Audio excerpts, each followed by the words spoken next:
E aí, pessoal, beleza? Começa agora o Estúdio Cultural com talvez a banda mais setentista que já pisou nos nossos palcos até o momento, a banda Velha Cortesã.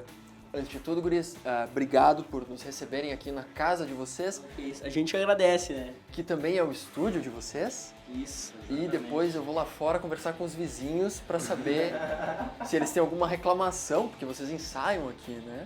Nós também nunca conversamos com os vizinhos assim, então é uma dúvida também que vai ser uma dúvida nossa, né? A gente espera que eles gostem um pouco de ouvir o barulho. Brincadeiras à parte, pessoal.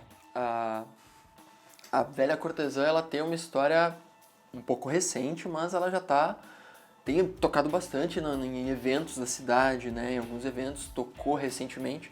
Esse programa vai ao ar provavelmente 2 semanas depois que esse evento aconteceu, mas que foi aquele ato político, né, que aconteceu na Praça da Locomotiva. Mas eu quero voltar um pouquinho na história. Como é que foi o primeiro passo da Velha Cortesã? De onde é que vocês se conhecem? Enfim, como é que começou essa história? Bem, eu falo? Pode falar. Então, nós nos conhecemos no final do ensino fundamental, eu, o Guilherme e o Felipe. O vulgo filé. Então, se eu falar em filé na entrevista, é ele, né? Já sai automaticamente, né? Não, é meio complicado falar Felipe, assim, não tá no vocabulário já. Felipe é mais assim, quando vocês estão bravos com ele, é isso? Não, é filé também, pô. Só um fica mais nervoso. Ô, filé! Mas, bem, a gente se conheceu no final do ensino fundamental, e aí fomos pro ensino médio, eu e o Guilherme fomos colegas de colégio, e o Wagner e o Filé também foram colegas em outro colégio. Dentro da universidade. No caso, nós éramos do Politécnico e o Wagner e o Filé eram do CETISM. Então, desde que nos conhecemos, nós éramos muito interessados por música, por tocar violão, cantar. E aí, acabou que conhecemos o Wagner depois, através do Filé. E aí, começamos a tocar juntos, nos conhecer, cantar. E aí, a gente resolveu essa ideia aí de fazer uma banda mesmo, assim. De começar a tocar aí pelos lugares, né? Que é uma coisa muito legal, a gente gosta bastante. E aí começamos a tocar, né? Aos poucos, aí começamos a comprar os instrumentos, assim, instrumentos com a bateria, que não são tão baratos, assim. Começamos a investir mesmo nessa viagem. E estamos até agora tocando, né? Com alguns hiatos aí, no caso, quando o Guilherme viajou. Mas agora nós estamos cada vez mais firmes. Uhum. Tu acabou de falar que vocês tiveram um hiato, né? Em função da ausência do Guilherme, o guitarrista de vocês. Guilherme, a gente tem um amigo em comum, né? Foi por intermédio dele que eu conheci a Velha Cortesã. Vocês foram para Portugal, né? E muitos conhecidos, alguns amigos que eu tive, eles foram para a Europa e voltaram com uma bagagem cultural gigantesca. Musicalmente, o quão enriquecedor foi esse teu encontro com uma outra cultura? Foi bastante enriquecedor, mas enriquecedor por uma questão nacional aqui no Brasil mesmo, porque lá, por mais que eu conhecesse e acabasse indo atrás de algumas bandas, e fui, porque lá tinha a Rádio Universidade também, Rádio Rua lá no Algarve, por mais que tivesse contato com bandas de Portugal, lá eu e os guris, né, que a gente faz jornalismo, a gente fez um programa de rádio que era voltado à música brasileira. Então a gente estava sempre pesquisando novas músicas brasileiras, então foi bastante enriquecedor, muito por essa parte de estar envolvido, mas estar envolvido com música aqui do Brasil. E aí foi essa bagagem maior que a gente acabou tendo. Até porque o estilo, as principais bandas assim da cidade ali, ou até de Portugal, elas fazem um estilo que até me agrada, mas não me chama tanto a atenção como aqui. Ou como até aquele rock gringo bem anos 70, ou coisas do gênero, né? Mas lá tem bastante coisa interessante. Mas foi mais por essa questão mesmo, acho que daqui, sabe? De acabar tendo que ter contato com coisas novas daqui, mesmo estando lá. E isso acabou abrindo bastantes horizontes, assim, né? Bastante coisa. Onde é que você quer estar? Se não aqui do meu lado, esperando o sol raiar.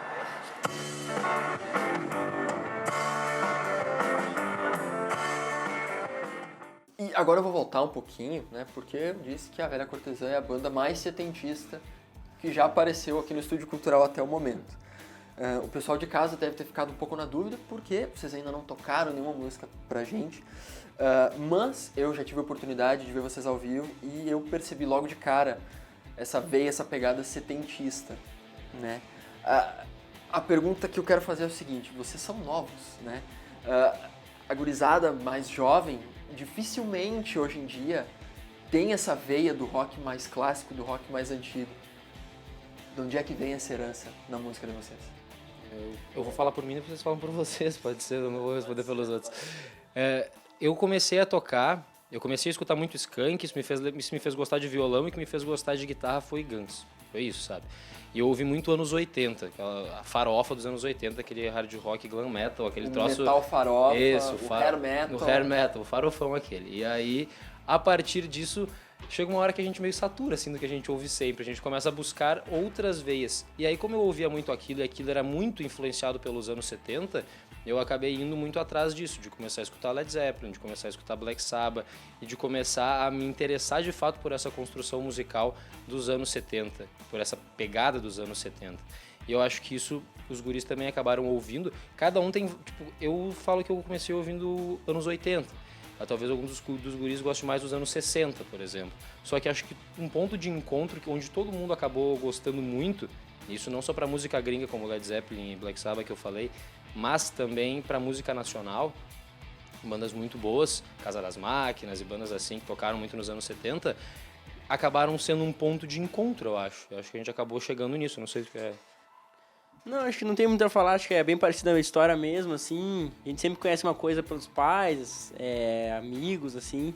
Mas foi esse caminho de encontro mesmo. Acho que bandas como Guns N' Roses, acho que todas as pessoas no mundo conhecem, né? A gente acabou gostando daquilo e foi conhecendo coisas novas. Led Zeppelin mesmo, essa mesma. Black Sabbath, Pink Floyd. Várias bandas dos anos 70 que chamaram bastante atenção. Você quer falar um pouco? Eu vim de Juí, né, cara? Eu sou de Juí. E lá em Juí eu morava do lado da casa de uns caras que ensaiavam, que tinha uma banda de metal e tal, assim, eles tocavam esse tipo de coisa, assim, que era a Excelência lá de Juí. E eles continuam até hoje trabalhando, então é uma banda que já tá bem firmada lá na região e tudo mais, todo mundo conhece eles. E eles tocavam do lado da minha casa, então todo final de semana eu ouvia o ensaio deles e eu ficava atrás de casa, assim, escutando eles tocar, assim, é esse som que eu gosto, sabe? Comecei escutando metal mesmo, Iron Maiden, comecei escutando, o que mais, assim, como é que é? Halloween, essas coisas assim, bem esse tipo de coisa, assim, comecei escutando isso. Mas daí depois o cara vai conhecendo outras coisas, aí comecei a escutar... Quando vim pra cá, pra Santa Maria, há 8 anos atrás, eu comecei a escutar mais rock dos anos 70, dos anos 80 e tudo mais. E aí só foi aprofundando mais a ver, né? Vai conhecendo coisas novas, vai se interessando por outras coisas. Aí também já surgiu um lance também do samba, que é uma coisa assim que a gente começou a gostar assim recentemente, né? Recentemente eu digo que 2, 3 anos.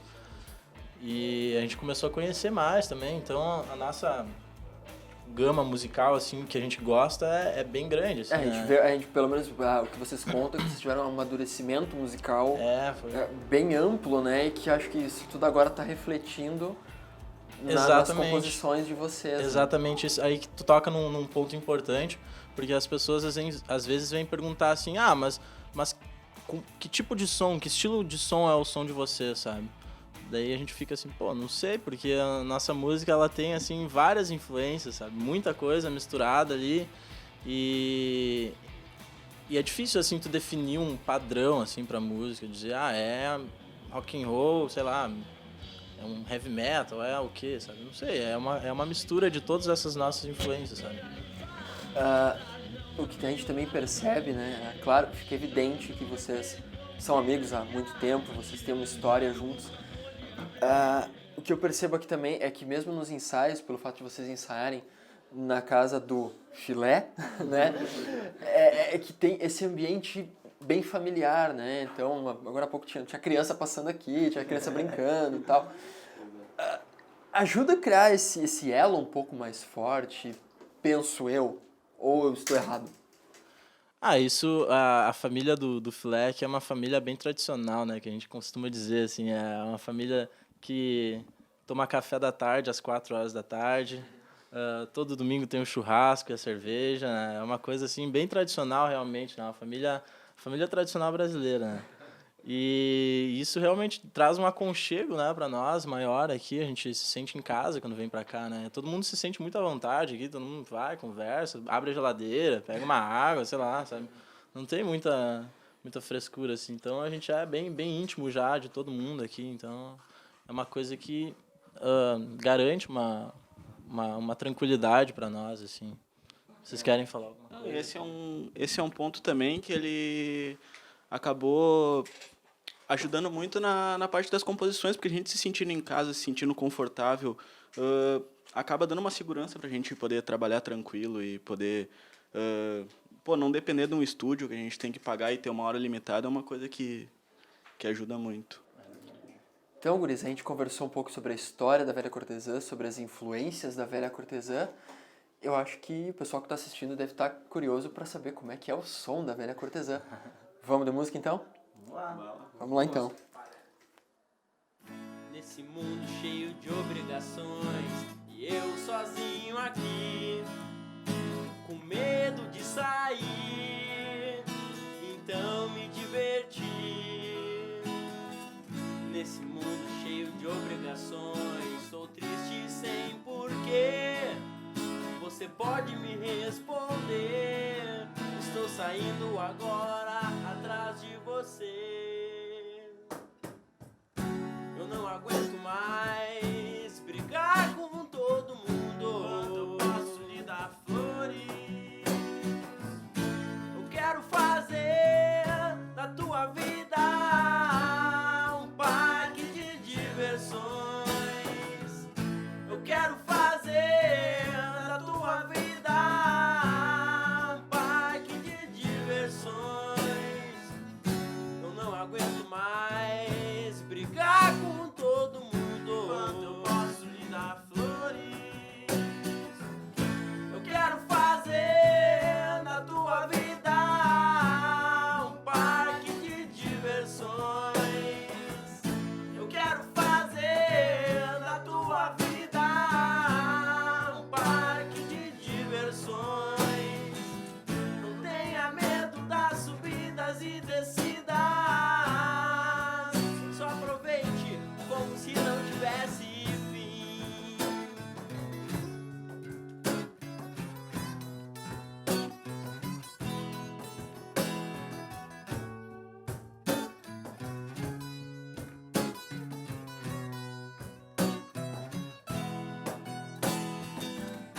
Eu não aguento mais brigar com todo mundo.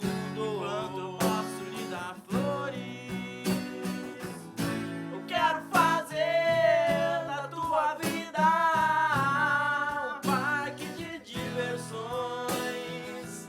Eu quero fazer da tua vida um parque de diversões. Não tenha medo das subidas e descidas. Só aproveite como se esse fosse o fim.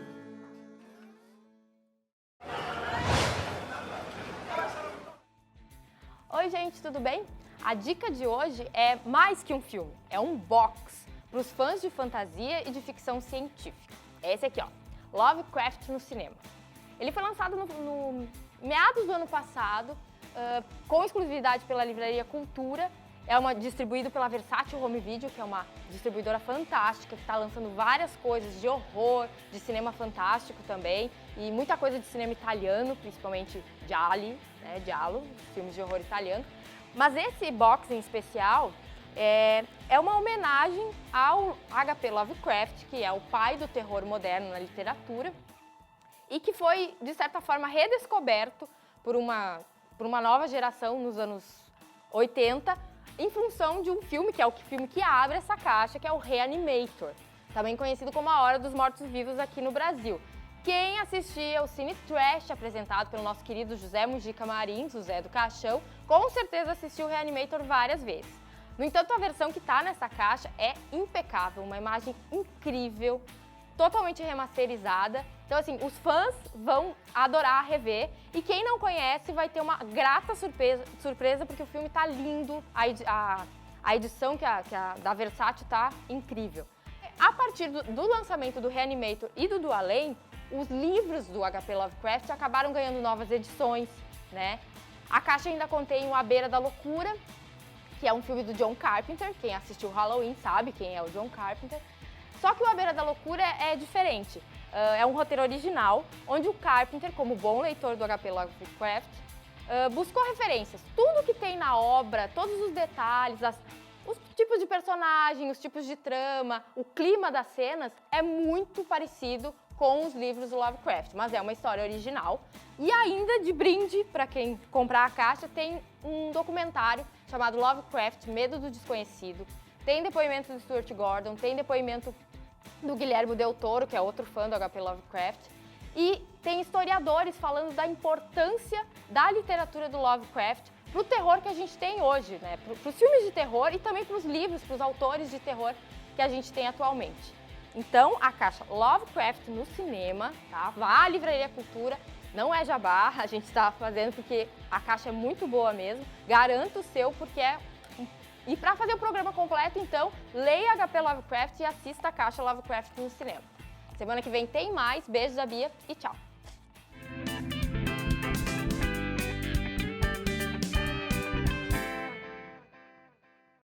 Por meio da educação, milhares de jovens colaboradores e pesquisadores compartilham suas experiências em um ambiente vivo, amparado na liberdade de pensar e criar. A comunidade universitária é um lugar em que o estudante pode desenvolver seu perfil próprio, enriquecendo assim o bem comum. Polo Nacional de Inovação por meio da Nanociência é referência em qualidade de ensino no Rio Grande do Sul. Centro Universitário Franciscano, uma universidade para suas aspirações. Oi, eu sou Marcelinho. Eu tenho algo para contar a você. O meu amigo é um leão, mas as pessoas duvidam disso. Já tentei convencer a todos, mas eles não acreditam. Será que eles não conhecem o São Brás? Se eles conhecessem, poderiam fazer novos amigos também, assim como eu. Faça a sua parte, adote um amigo.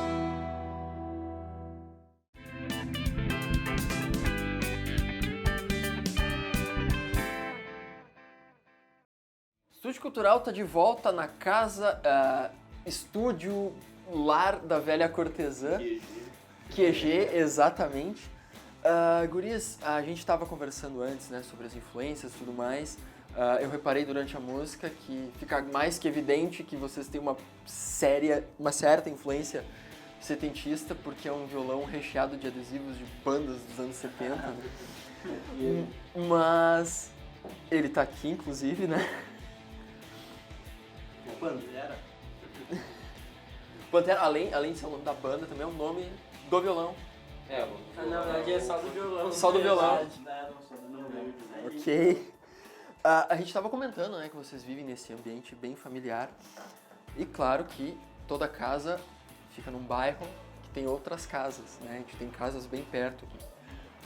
Como é que é a relação de vocês com os vizinhos? Eles, em algum momento vocês chegaram a se incomodar por causa da música alta? Assim, eu acho que a única vez que rolou alguma coisa, porque a gente sempre tenta manter um limite. 10 da noite a gente assim para, como né? tudo na vida, o bom senso... Não, o bom senso, a gente respeita. Uma vez eu acho que a gente passou disso e tacaram um rojão aqui na frente. Mas é essa relação que a gente tem com os vizinhos. Eu acredito que o mais chato mesmo nem é quando a gente toca, porque a gente acaba não tocando todos os dias, mas o pior deve ser eu quando eu pratico bateria. Mas é isso, nunca deu problema, nunca ninguém reclamou. A gente também não foi atrás, mas acredito que se alguém tivesse incomodado, enquanto não vem. Mas é um pessoal, todo mundo muito de boa, então é tranquilo.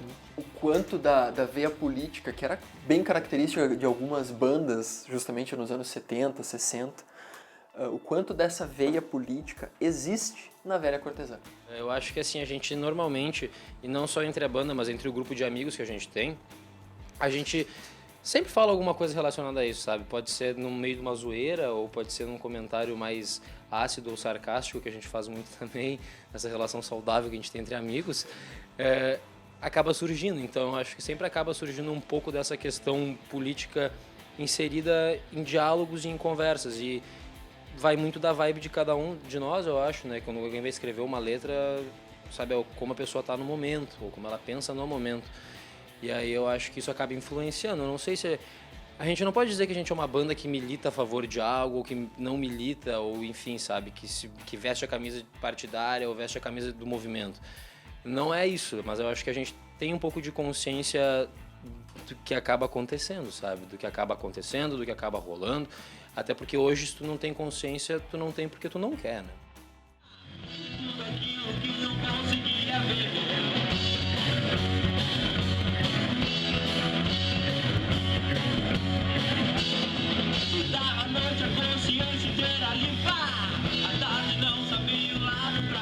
A gente pode ver aqui que vocês, pelos cartazes, vocês participaram de alguns bons festivais, né? O quão importante vocês acham que são esses festivais, essas reuniões de bandas, principalmente, né, em alguns locais públicos aqui da cidade de Santa Maria, tanto para a cidade, né, como para vocês? Porque acho que vocês estão trabalhando num EP, se eu não estou enganando, é isso mesmo, né? Isso mesmo.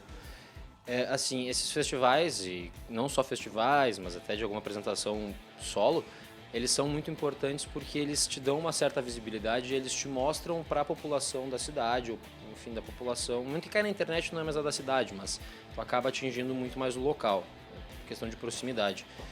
Mas eu acho que, como tu perguntou para a cidade isso é muito importante, que as bandas hoje em dia elas tenham a consciência de compor algo e de tentar compor algo de uma maneira mais séria.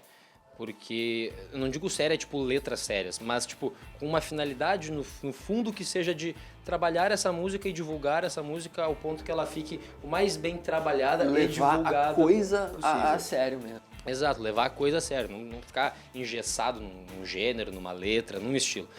O EP tá para sair logo? Tá em processo? A gente teve um ensaio com o produtor do EP, quem vai produzir de fato o nosso EP, e a gente ainda tá nessa questão de decidir talvez quais músicas vão ir pro EP, qual vai ser a cara que vai ser dada pro EP, porque nós temos umas 10 composições, 11 composições, algumas para terminar, mas músicas que já são nossas, só que o EP ele vai ter 4 músicas, sabe? É um trabalho pequeno para mostrar a banda, para mostrar um produto, um trabalho da banda. Então a gente vai ter que dar uma cara para isso, uma cara para que isso seja lançado e torne uma identidade, primeiro para a galera conhecer e associar a gente a algum tipo de som. Luiz, obrigado, muitíssimo obrigado mesmo por receber a gente aqui na casa de vocês, que também é o estúdio, que também é o lar da Velha Cortesã. A gente deseja muito sucesso, né, que o EP saia logo, porque a gente tá todo mundo curioso, o pessoal gosta, né, de ter a mídia física ainda, né? E o Estúdio Cultural dessa semana vai ficando por aqui. A gente lembra que quem quiser entrar em contato, quem conhece alguma banda de sucesso, uma banda bacana, que tenha material autoral, pode entrar em contato com a gente pelo e-mail tvunifra@unifra.br, e também esse programa e tantos outros que já gravamos vão estar disponíveis no nosso canal do YouTube, o Unifra Online. O Estúdio Cultural dessa semana fica por aqui. Até a próxima. Meu calor vai queimar o teu lençol.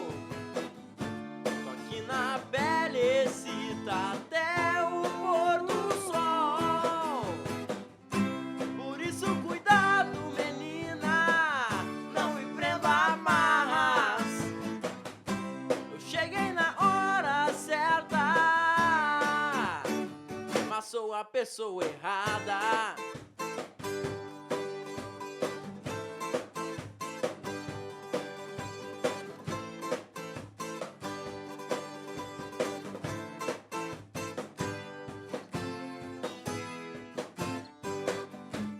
Meu amor vai girar teu girassol, presos no corpo como a isca em um anzol.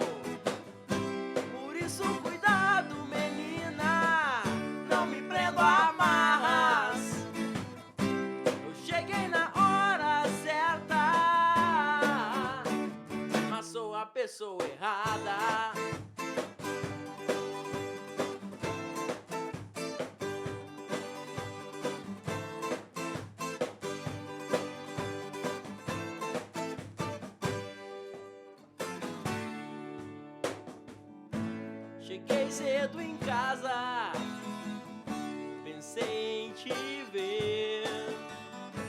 Olhei para espelhos que me traziam você. Cheguei na sua casa, comecei a te ver. Falei sozinho, não menti pra você. Me olho no espelho, já não minto pra mim. Peguei um papel e comecei a escrever.